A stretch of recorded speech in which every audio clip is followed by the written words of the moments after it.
My name is Dario Hasenstab. I'm here with Walter Haggerts, and we are back with the Western Bubble podcast. Today, we're talking about the Epstein files, because we want to dabble in conspiracies, I assume. But hi, Walter. Why are we talking about the Epstein files? This is such a non-topic for us usually. Hi, Dario. Well, you should really answer me because if it were up to me, we would be talking now about Syria and Israel and Western approaches to the situation there. However, I understand that in this simplistic world, people are now really hyped up about Epstein and the situation with Trump. And, it sells. People listen more when we choose these kinds of trendy topics, unfortunately. Well, I mean, not to say that Syria is not a trendy topic, but for full transparency, I did not feel comfortable recording about Syria and Israel today because I feel like I would need an additional 3 days of preparation just because it's one of the more complex topics out there. And as you said, the Epstein files are one of the simpler topics, right? One where you can easily choose black or white. You're either a pedophile or not. Well, yeah, and also just at an analytical level, because that's the narrative that is certainly pushed for by the MAGA crowd.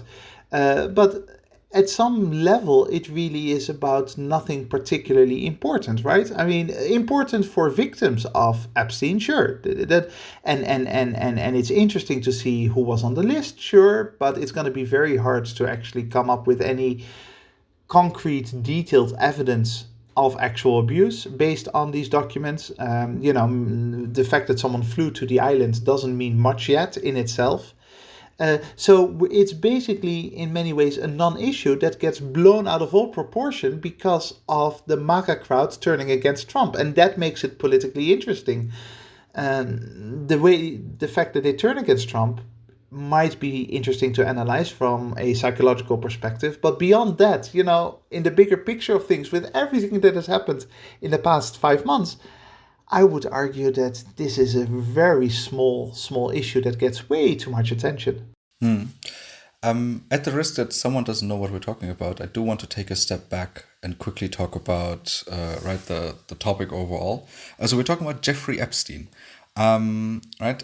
One of those like influential Americans who already very early on in his life, or in my life, in 2005, was kind of convicted, or like it started in 2005, and in 2008 he was convicted for basically child prostitution, right? That he had kind of sexually abused and then trafficked a 14-year-old girl, and then suddenly it came out that more and more girls were involved in this.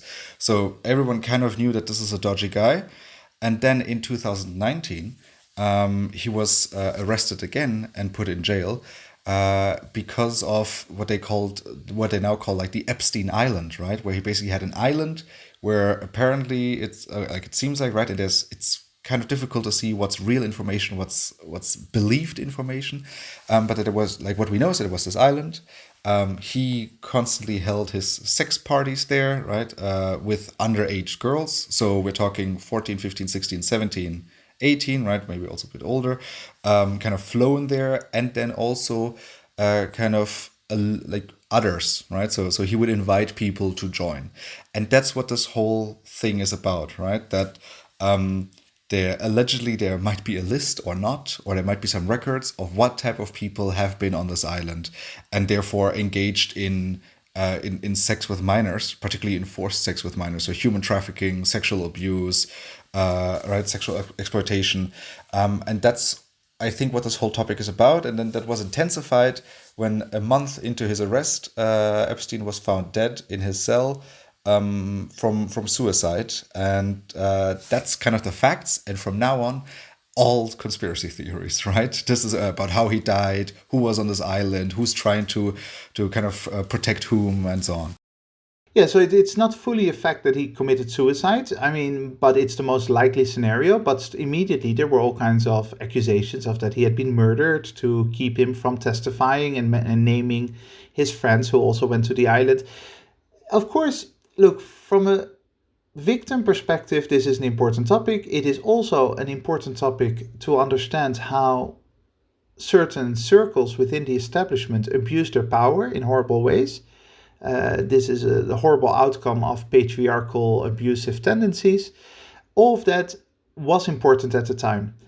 Now, when we fast forward to 2025, there is some interest in seeing what kind of evidence is out there, because we know there's something. This has been confirmed by various administrations, even the Trump administration. In the first Trump administration, Trump made it a big thing in his campaign process. There is some evidence out there. How much evidence, we don't know exactly, but there is quite a bit of evidence. And that could be interesting depending on what that evidence gives. But what it is not going to give, I suspect, I would be surprised, is all kinds of details about how either Donald Trump or Bill Clinton or anyone else committed crimes on the island. What is very likely to be the case is that it will give evidence of high-profile people flying to the island, which is embarrassing and could indicate very dodgy behavior. And it wouldn't surprise me that there are loads of high-profile men, especially, that have engaged in very in very dodgy behavior. But there's not going to be hard evidence of that actual dodgy behavior, unless you argue that just flying to the island is enough itself to have committed a crime, which I don't think is a case you can make. So we're basically conflating a lot of innuendo with politics and with our own kind of moral outrage about the existence of the island. And it's not going to lead to anything particularly big in terms of criminal investigations, I would think. The only thing that it does is it sort of satisfies our need to throw the elites out in the open, right? And to say, hey, you all were way too close to Epstein, and how come? And please explain why you were so close to him. Please explain why you went to the island that often. Yeah, that's interesting, sure, but there are much bigger fish to fry in the world today, and the fact that it gets so much attention basically shows something much deeper about our psychology and our inability to focus on complex issues, and our desire to basically divide the world into right and wrong, or in this case, the righteous crowd versus the pedophiles, right? And I don't think it's helpful. See, because this topic, I mean, if you can also look at this topic from a very complex standpoint, right? So you can ask yourself, like we can look into power structures, right? How is it that very powerful people can abuse their power, and most importantly, others are covering them, right? There's also there's the other examples, right? There's also the example of the rapper P. Diddy, right? Who apparently also did some very dodgy things, and then kind of people kind of covering for them. And I would also not be surprised if these people want to keep celebrities close to them, right? To kind of make sure that they are appearing like they're powerful and cool, and that no one ever looks into them. So I think you could look into power structures, power dynamics, right? How is it that kind of the elites can do things like this, and that others are covering for them? You can also ask questions, right, about the like psychological phenomena that kind of go on within these men of why do they want to have sex with like 14-year-olds, right, or 15-year-olds? So you can look into that. There is a lot of very complex like conversations I think you can have about this topic, but in the end, the one we focus on is the very simplistic one of who was on the island and who's a pedophile here, right? Which, particularly when it comes to the MAGA crowd, seems to be very close to their heart, because I remember still the Pizzagate, right? When all these conspiracies were spread about Hillary Clinton operating an international sex trafficking ring and basically sucking out children's blood out of the basement of a DC-based pizza place. Yeah, and you're exactly, and you're absolutely right here. So we should talk about the MAGA crowd and what drives them here. But these very important conversations about power structures can already be had, because we know that they exist, right? We don't need the Epstein files to confirm that they exist. We know that the island existed. We know that at least Epstein already, because he was, and his, what was her name? Ghislaine Maxwell. She's been convicted. We know that the basic truth is out there about what happened. Not exactly all the details, not exactly who went to the island, but those power structures exist. They are abusive. They were abusive in the case of Epstein. Those kinds of conversations about where does this come from? How can we stop it? Is there any way to to hold people to account? Those are conversations that we can already have now. The only thing that could come out of the Epstein files itself is not so much this conversation. It is about who is guilty and who isn't. And I would be amazed if there's actual hard criminal evidence, right? If you can find criminal evidence against specific people, then okay, great, amazing. Please go after them. Please arrest them. If it's Bill Clinton, if it's Donald Trump, whoever it is, do it. Wonderful. But I don't think that there will be that criminal evidence. How could it? And so it becomes a thing of shaming and blaming without hard evidence. And I don't think that's particularly interesting. We should just have these conversations in general about the patriarchy and about these power structures that you describe, and let the authorities deal with criminal investigations if they can find them. The MAGA crowd, though, is very interesting, right? How you're right to mention Hillary Clinton. It's fascinating how they take these certain positions and then anchor themselves to it and go after anyone who opposes their quest for righteous justice, basically. I mean, it's also something that everyone, I think, will and can agree on if it's proven, right? So I don't think I at least hope there's nobody out there who would defend a convicted pedophile, right? So someone who wanted to or had sex with a 5, 6, 7, 10-year-old, right? So I mean, it's in that sense, I'm with the MAGA crowd on the black and white thinking. I do not want to have anything to do with them. I think they should be locked up for a considerable amount of time, and then at least be put into some psychological therapy, because that's what they need, right? Because they have that mental illness. And it's a very easy and comfortable blanket statement to throw onto someone. Yeah, I would. I mean, it's always dangerous if you are seen to be siding with dodgy people, or but I would take a slightly more nuanced approach in the sense, not in the sense of criminal acts. The moment someone abuses a child, a minor, of any age, by the way, I think that is an act that needs to be punished, that is deeply immoral, that there needs to be consequences to it.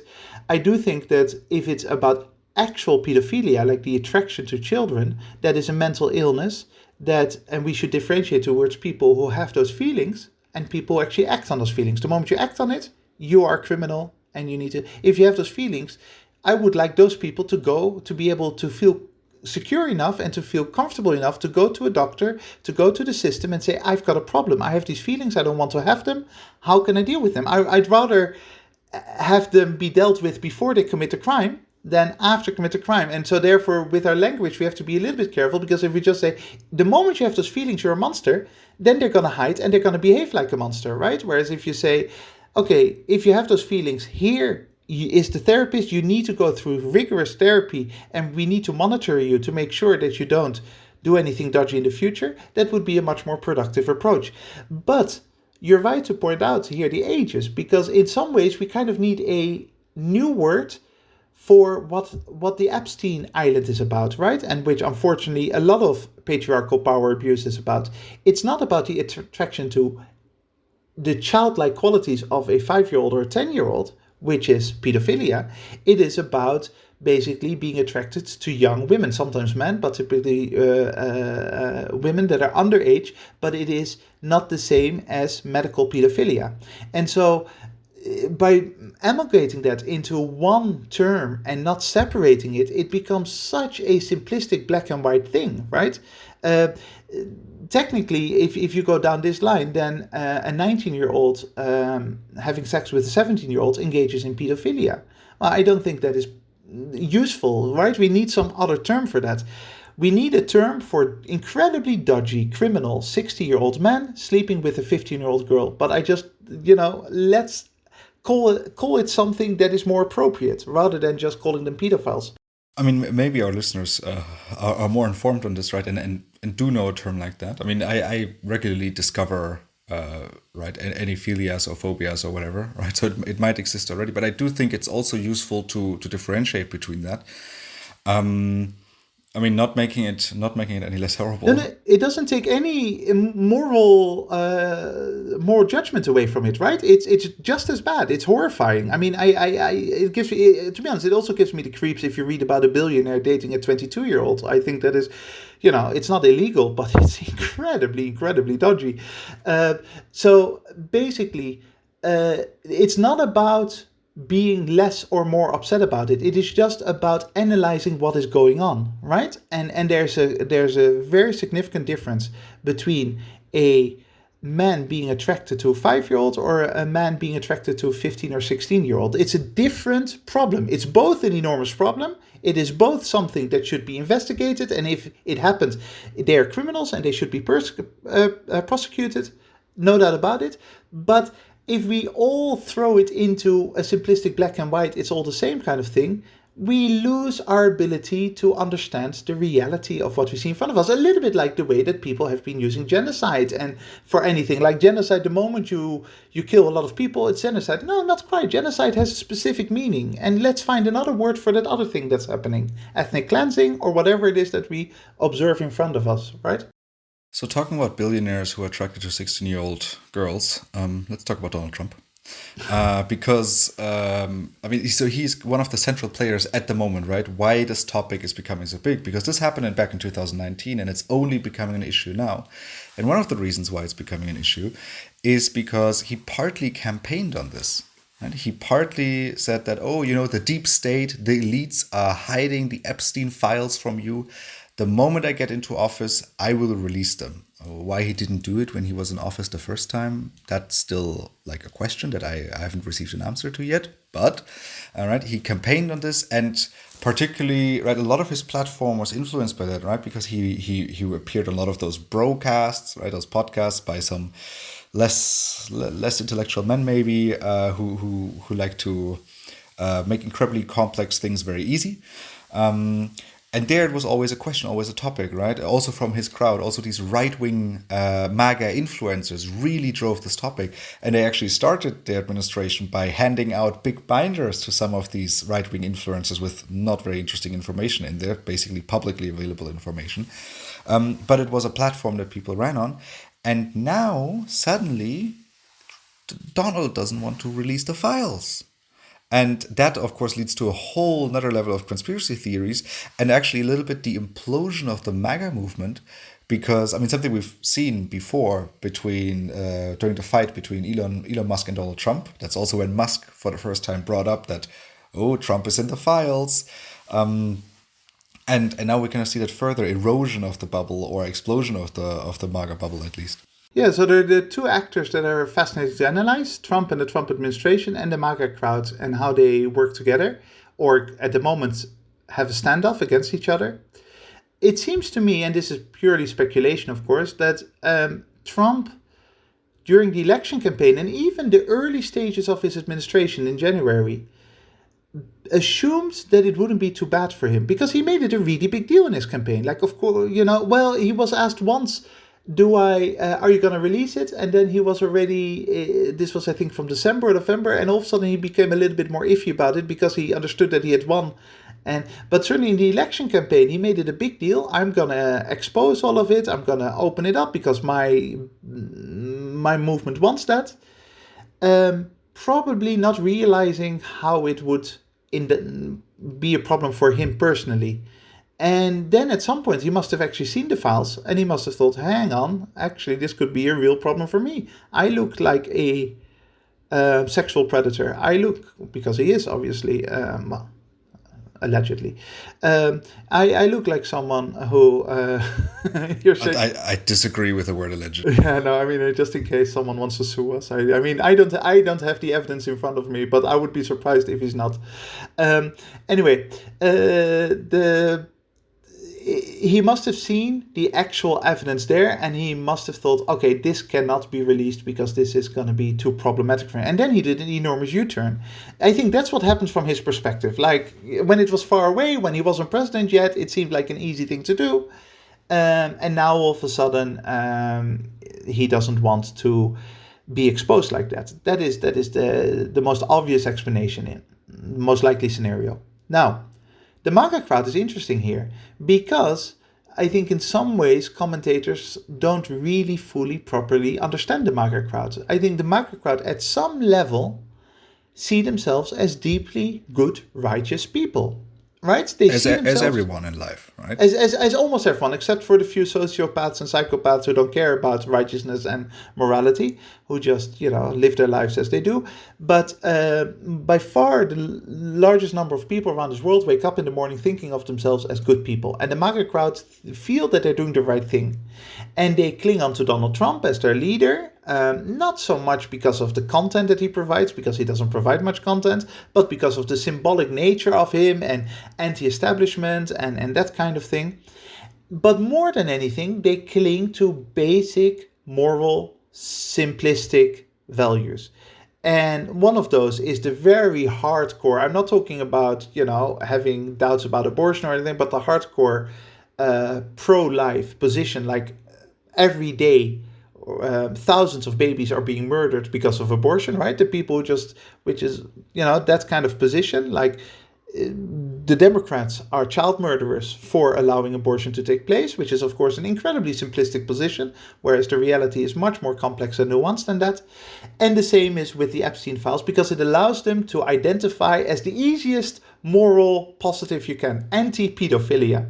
I'm an anti-pedophile. Well, good for you. So is everyone else who has, I would like to think that even pedophiles are anti-pedophiles, right? We all understand that it's bad. We all understand that it's terrible.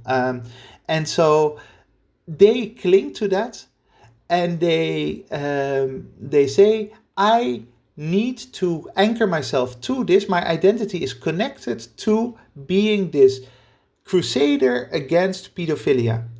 And my leader will solve this problem. And then the moment that Trump, because of his self-interest, does this U-turn, all of a sudden they have this choice to make between their leader or their anchored identity. And they choose their anchored identity more than their leader. And all of a sudden, that leader becomes part of the establishment. The leader becomes part of the group that work with the devil. They're demonic. They are as evil as you can be, because how could you ever not want to expose pedophiles, right? Before I directly respond to that, I quickly want to mention, because we haven't mentioned it yet, and I assume it's semi-public, like common knowledge. But the reason why we assume that Trump is worried about the Epstein files is because him and Epstein were somewhat friends, right? There's many pictures of them together. They've also talked about each other a lot, right? And so I wouldn't be surprised if Donald Trump's name came up in these files simply because he's been around him, right? So that's the amount of knowledge we have on that part. Indeed, and Trump is particularly notable there, but Epstein was like the perfect socialite at the time, right? He had so many contacts. He had an incredible network. And that's why I mentioned Bill Clinton as well. What do I know about whether Bill Clinton flew to the islands or not? But all these people were very closely connected to each other in the 90s and even before in the 80s. And we know this. Now, that doesn't mean that automatically Donald Trump or Bill Clinton actually did anything dodgy on the island or even went to the island. But it's not a crazy idea that they did, right? That's the whole point here. And so it's vaguely interesting to see if they did, but that in itself is not enough evidence yet. I think the evidence about sexually predatory nature of Donald Trump is in any case very well established with respect to everything we know beyond Epstein, right? I mean, the cases against him, the tape from the bus where he talked about rather in unpleasant terms about women and what he did to women. So I feel relatively comfortable taking that position about Trump, something that I would be a little bit more hesitant about with respect to other people such as Bill Clinton. See, that was going to be my point when it comes to the MAGA crowd and kind of the mental gymnastics you have to go through, because you believe in yourself to be a good person, you believe that pedophilia is bad, and still you decide to ignore all the evidence about Donald Trump that he's just a terrible human being, that he has a terrible relationship to women, right? I mean, there's the language he used to talk about Ivanka, right, his daughter, when she was still very young, or even today. Then also just different kind of tapes. You mentioned the tape from the bus, right, where the famous grab him by the everyone knows what I'm talking about.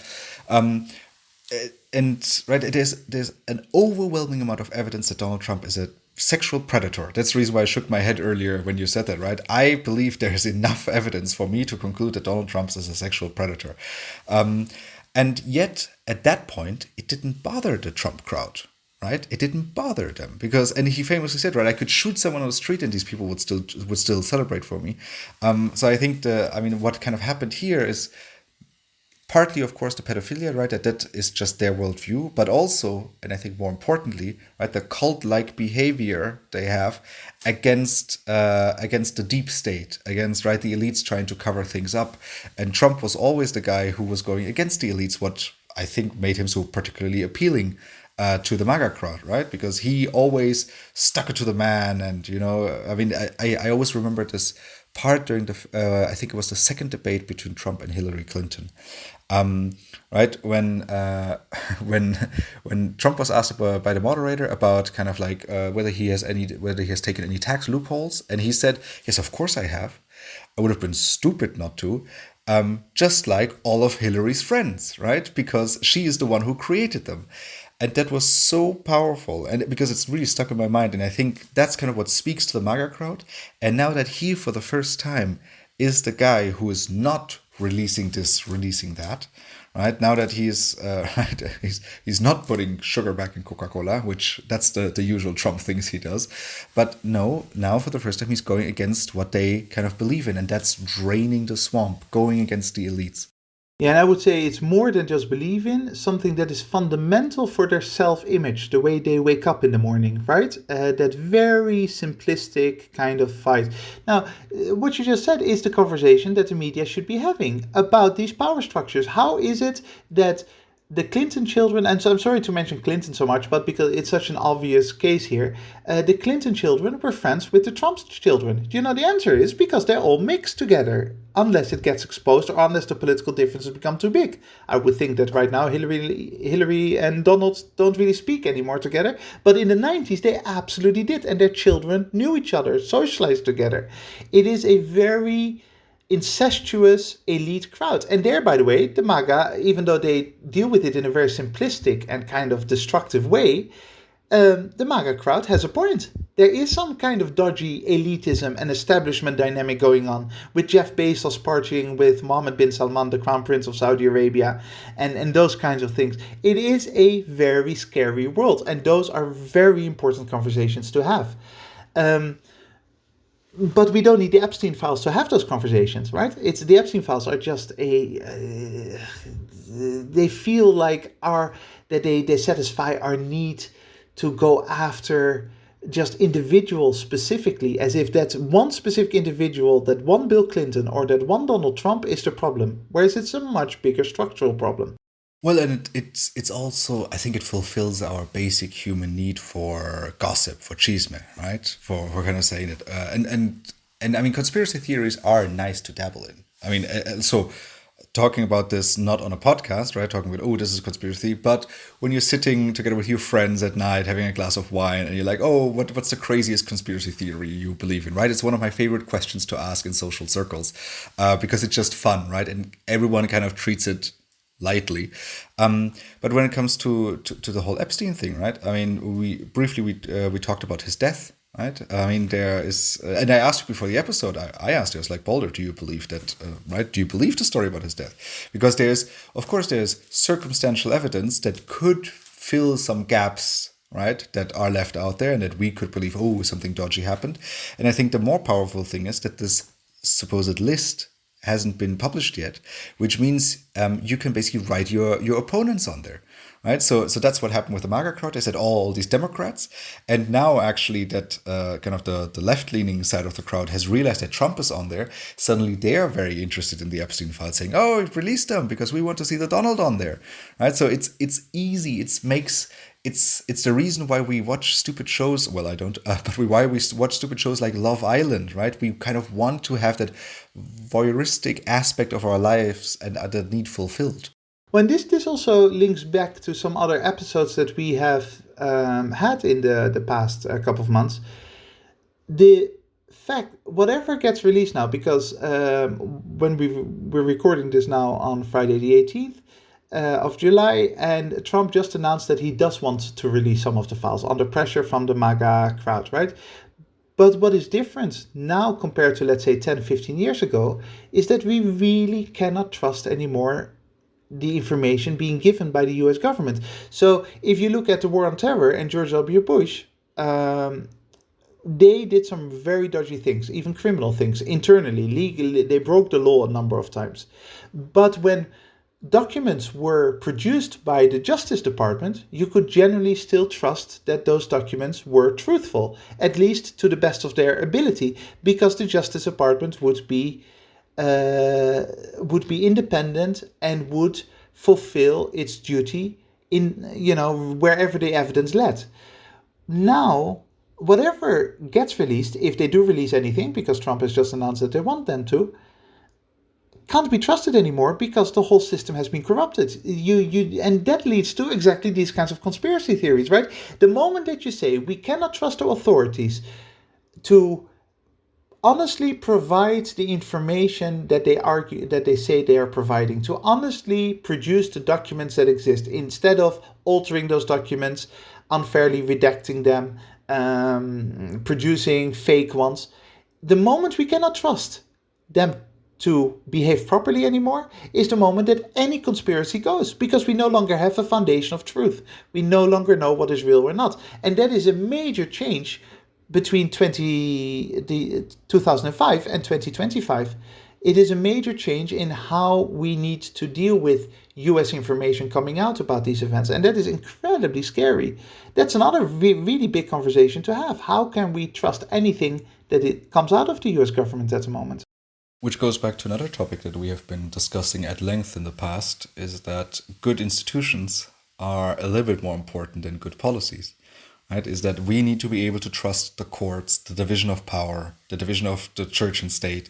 We need to be able to trust the fact that I won't be cheated on with my tax returns, right? That if I put in a complaint against a government official, that it will be treated with fairly.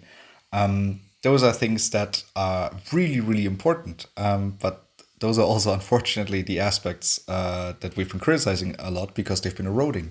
But that requires a sophisticated understanding of what makes a society great, right?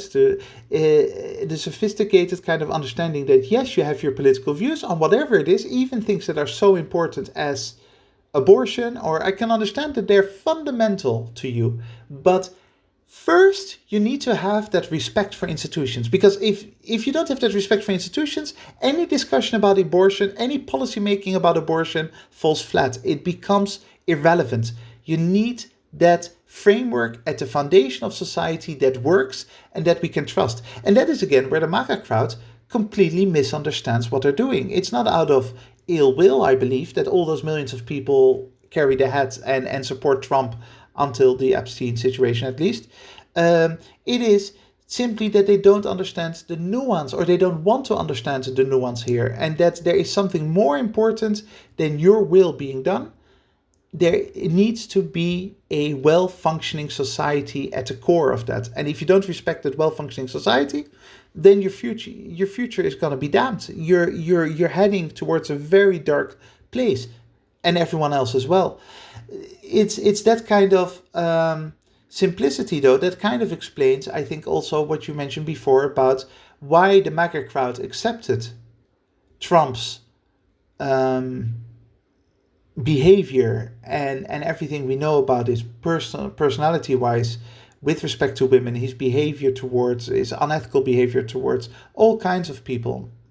And now they don't accept his position on Epstein, namely that those issues were individual issues that were harder to label, right? Especially for them, if I think it's fair to say they come from a relatively patriarchal thought structure where there's already a kind of dodgy relationship with women. Whereas the liberal crowd, it's much clearer. This is like a red line. The moment you say this about women, you are signaling to me that you are acting in an evil manner, that there's something deeply wrong with you, right? The moment that Trump says A, B, and C, or does A, B, and C, then we know from a liberal perspective that there's something deeply wrong. For the MAGA crowd, it's not that simple, it's not that black and white in that sense. But they can cling on to the pedophilia versus the establishment, because that is very simple, very easy to understand, and doesn't require patriarchy. In patriarchy, pedophilia is bad as well, right? It doesn't require your inherent cultural, social biases to understand that there's something deeply evil about this. And that makes me really worried, because that leads to a very, very ill-equipped society to actually hold power to account, if we just think in black and white simplistic terms. Well, but it is unfortunately becoming the norm, right? Whenever we talk about any of the topics, let's say particularly of the last 6 months, it's never about, okay, what are the underlying factors that like within Israeli society that allow the government to take the drastic actions that it's taking? No, it's about, is this a genocide, or is this ethnic cleansing, or who's the really bad guy and who do I shout at today? Or here with the Epstein files, it's the same with the big beautiful bill, right? Where it's also not, it's more about the individual issue of this is going to be really bad for people and this guy is at fault, instead of, no, this is like, this shows you that in fact there's no opposition to this, right? It's just bad policy making and so on. We've just, as a society, particularly Western societies, have become a little bit too used to the fact that we no longer talk about complex issues. We talk about this, right? We talk about the conspiracy theories. We talk about who's the bad guy, who's the good guy, and which side am I on? That's the most important conversation we're having at the moment. Right, which tribe do you belong to? And I mean, all those issues are complex by themselves, but we don't treat it with nuance. We don't treat it with sophistication, right? So basically, you can in this whole entire conversation, you can hear the moment. Let's say that tomorrow the list is published and there are 100 names on there. Then immediately those 100 names will be labeled pedophiles. Even though that is an insane claim to make. Just flying to the island doesn't mean that you did anything yet, right? But we don't deal with it with any nuance. We divide the world in good versus evil, in our tribe versus the other tribe. And so the Hillary Clinton pizza ring, that was a thing in 2016, insane, of course, for any rational person. That story doesn't make any sense. But once again, it is very comforting to those people, because it says, we are the good guys, we are against pedophilia, and Hillary Clinton is for pedophilia, and she actively encourages it. It makes their lives so much simpler, and it's important to them, because if they can't cling on to that, they would have to embrace a complexity or a nuance or a sophistication that they aren't willing and sometimes aren't able to actually embrace. I mean, this goes always a little bit back to, I think it was episode 34 or 35. The listeners are going to have to double check on this, where we talked about conspiracy theories, right? And we talked about it in the connection with externalizing responsibility. Right? And that's obviously a big part of this. So I do recommend to listeners, in case you haven't, to go back to that episode. It was a long time ago, so please forgive us. We weren't as sharp as we are today.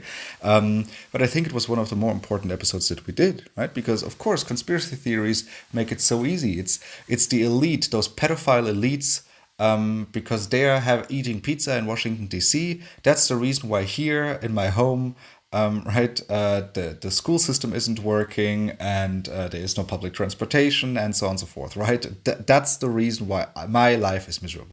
Indeed, and he, there's no way to actually tell people, hang on, there's a sophistication and nuance, because the moment you tell them that is to say, oh, so you're now defending them, you're defending the evil people, you're defending those who, and you say, no, it's a little bit more complex. I think the message in general that evil exists, I mean, depends again on your definition of evil, but I would hope that every reasonable person understands that abuse, specifically sexual abuse, for example, but there are all kinds of other abuses as well, is an evil act. It is destructive. It is something that we can all agree on is horrible. But that doesn't mean that we can just turn that person committing the act or being responsible for that act into a monster. Because then the whole world becomes one of monsters and a very few pure souls who never do anything wrong. In reality, what you need to do is say, this is a horrific act. And if there's criminal charges that can be brought, those criminal charges need to be brought, because criminal activity needs to be prosecuted. But on top of that, there are acts that are evil and that need to be exposed and that we need to be able to talk about and change society for the better to avoid them happening in the future. All of that is without a doubt. And you can only have that proper constructive conversation without immediately going to the conclusion that if an evil act happens, if someone does something that we all agree is evil, that that person immediately is inherently evil, is inherently the devil, and is a monster. Because if that is the way that we're going to go about it, then, all nuance is lost and we will never actually find the solutions that need to be found, which is that complex human beings who are often loving, caring parents towards their children, who are good friends to their friends, who wake up in the morning thinking of themselves as good people, can do horrific things. And we need to understand why. What allows them to do those horrific things? What allows them to not engage their moral compass at that moment? What allows them to choose money over human suffering?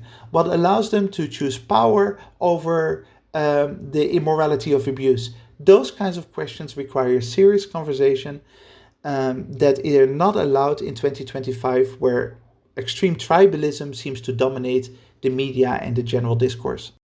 This seems like a great moment to end today's conversation on the Jeffrey Epstein files. If you have any questions, comments, or you heard a mistake that we've made throughout the episode, please make sure to send us an email to thewesternbubble@gmail.com, and we will try to incorporate them in our following episodes. Thank you very much for listeners for joining us today. Make sure to join us again next week when we burst the Western bubble. Next week, by the way, being our final episode of the summer. Be excited because it will be a good one. That is from my side. Boulder, which closing quote did you pick for us today?